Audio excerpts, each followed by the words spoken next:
Hey guys, it's Graham. What's cracking? This is my review of Redcoat number 6. Man, maybe it's a small thing, but I love the heavy cardstock covers that Ghost Machine puts on these books.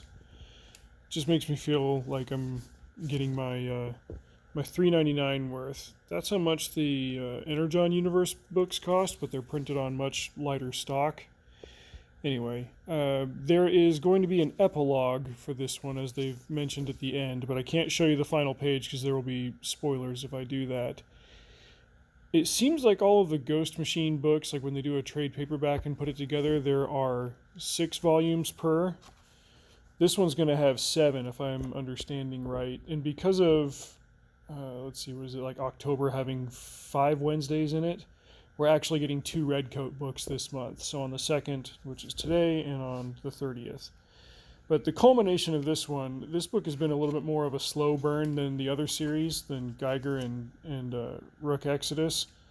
It feels like it's a lot of the same conflict going on just because it takes place over just a couple of short days where Simon Pure and Benedict Arnold are having a brawl with each other in their immortal state. Albert Einstein's got his role to play. But as has been consistent all the way through, like just the artwork is incredible.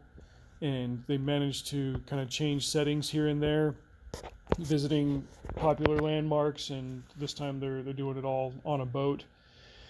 Without giving away the ending, it's something that they've hinted at, they've teased, they've like handed it to you and then pulled it away, and then when it finally delivers at the end, you're like, okay, cool, like this particular story wraps up, you understand what the villain was after, and why Simon decided to stop him and how he changed as a result of the conflict. It gives you everything that you need for an effective story, and then sets up the next leg of it.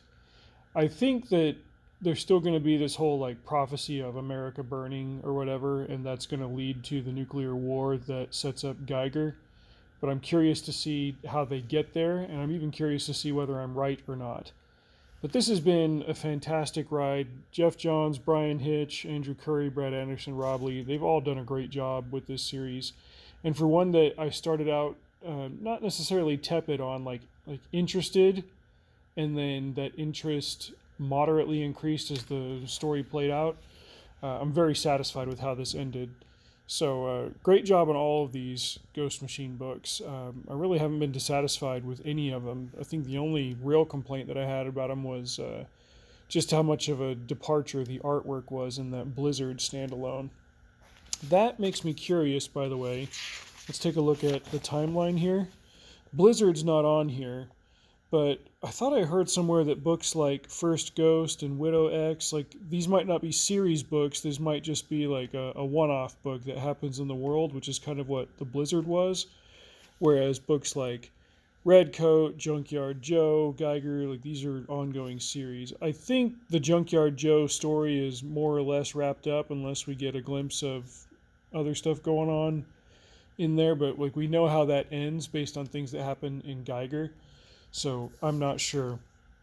But just the idea that there's more coming and that it's the same creative team in charge of it, I find very encouraging, and I'm excited to see what they do next. So a hearty recommendation for all of the books in Redcoat, and whenever they get around to doing a trade paperback, go ahead and pick that up. I just bought Geiger and Junkyard Joe and sent those to my nephews.